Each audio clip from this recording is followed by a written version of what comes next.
આણંદમાં પત્નીની બહેનપણીના ઘરે પહોંચી ભાજપના કાર્યકર વિક્રમ લોહાણાએ સગીરા દીકરીની આબરૂ લેવાની કોશિશ કરી. પોલીસ ફરિયાદ થતાં આજી કુકર્મી ભૂગર્ભમાં છુપાયો.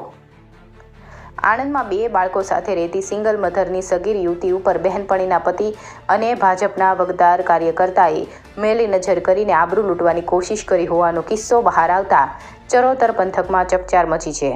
આ મામલે સગીરાએ પરિવારજનોને જાણ કરતા પોલીસ મથકે ફરિયાદ આપી હોવાથી જાણ થતાં જ તે ભૂગર્ભમાં ઉતરી ગયો છે.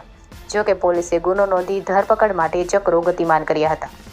વિક્રમ લુહાણા વોર્ડ નંબર 6માં પ્રભારી છે.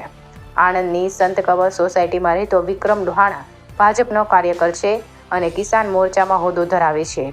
આ ઉપરાંત તેને વોર્ડ નંબર 6માં પ્રભારી તરીકે પણ નિમણૂક આપવામાં આવી છે.